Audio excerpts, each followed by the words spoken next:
நம்மளுடைய எஸ்கே பைக்ஸில் வந்து பார்த்தீங்கன்னா இன்றைக்கி என்ன வண்டி பற்றி பார்க்க போகிறோம். நிறைய ஒரு Honda Activas and scooters, Honda series நிறைய வெஹிக்கிள் பண்ணியிருப்போம். அதில் இந்த வண்டி வந்து பார்த்தீங்கன்னா ஒரு கஸ்டமர் யூடியூப் நம்ம சேனலில் பார்த்துட்டு இந்த வெஹிக்கிள் எடுத்துகிட்டு வந்திருக்காரு. இந்த வெஹிக்கிள் வந்து பார்த்தீங்கன்னா ஒரு 40,000 கிலோமீட்டர் கிட்ட ரன் ஆயிருக்கு. இந்த கஸ்டமர் என்கிட்ட சொன்ன விஷயங்கள் வந்து பார்த்தீங்கன்னா, சார் நான் என்னென்னவோ பண்ணி பார்த்துட்டேன் சார், எனக்கு சாட்டிஸ்ஃபைடு இல்லை, கடைசியாக வண்டி விற்கிற அளவுக்கு போயிட்டு அப்படின்ற மாதிரி சொன்னார். டோன்ட் வரி சார் சொன்னேன். வண்டி எடுத்துகிட்டு வந்து இன்ஜினை பிரிச்சாச்சு. இன்ஜினை பிரித்த உடனே ஒரு 5 விஷயங்க, மெயினான விஷயங்க. இந்த என்னன்றத ஸ்டெப் பை ஸ்டெப்பாக சொல்கிறேன், பார்த்துக்கோங்க. ஃபஸ்ட்டு வந்து பார்த்தீங்கன்னா இங்கே பாருங்கள், இன்ஜினை நம்ம பிரித்தோம் அப்படின்னா இன்ஜினில் வர பெட் புஷ்ங்க, இதை வந்து பார்த்தீங்கன்னா இன்ஜினை பிரித்தோம் அப்படின்னாலே இந்த பெட் புஷ்ஷை நம்ம மாற்றி தான் ஆகணும். அதே மாதிரி இங்கே பாருங்க, ரியர் சஸ்பென்ஷன், இங்கே பாருங்க, ரியர் சாக்கப் தான் சொல்லுவோம், இங்கே பாருங்க, தெரியுதுங்களா? ஒன்று. ரெண்டாவது வந்து பார்த்தீங்கன்னா இந்த கஸ்டமர் வந்து நான் ப்ராப்பராக ஆயிலெலாம் மாற்றிருக்கேன் அப்படின்ற மாதிரி சொன்னார். ஆனால் ஆயில் மாற்றினா இந்த மாதிரி இன்ஜின் உள்ளே வந்து பார்த்தீங்கன்னா இந்த மாதிரி வந்து பார்த்தீங்கன்னா உங்களுக்கு இந்த பிளாக்காகவே இருக்காது. இங்கே பாருங்கள், ஆயில் வந்து ப்ராப்பராக மாற்றலை.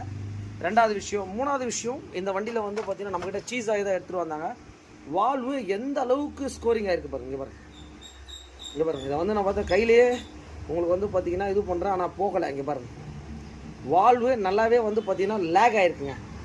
அதுக்கப்புறம் வந்து பார்த்தீங்கன்னா ஒரு இன்ஜின் பண்ணும்போது வந்து பார்த்தீங்கன்னா மெயின் இந்த கேம் ஷாஃப்ட்டு, அதுக்கப்புறம் வந்து பார்த்தீங்கன்னா இந்த ரேக்கர், இதையும் வந்து பார்த்தீங்கன்னா நம்ம கம்பல்சரி மாற்றிடணும்.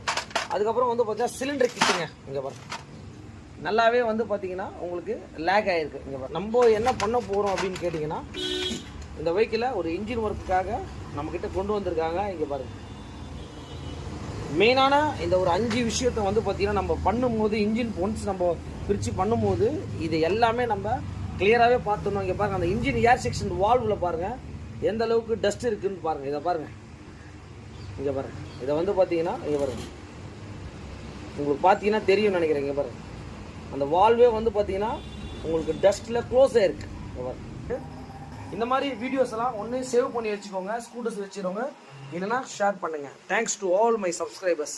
அப்புறம் வந்து பார்த்தீங்கன்னா இந்த டென்ஷனருங்க, இதுவும் ரொம்ப ரொம்ப முக்கியங்க. வண்டியோட டைமிங் செயின் டென்ஷனர்னு சொல்லுவாங்க. இதை மாற்றும் போது இதையும் நம்ம மாற்றணும், ஒரு நீட்டான ஒர்க்காக பண்ண முடியும் உங்களுக்கு. இந்த மாதிரி வீடியோஸ் எல்லாம் ஒன்று சேவ் பண்ணி வச்சுக்கோங்க, ஸ்கூட்டர்ஸ் வச்சுருவோங்க, இல்லைனா ஷேர் பண்ணுங்கள். Thanks to all my subscribers.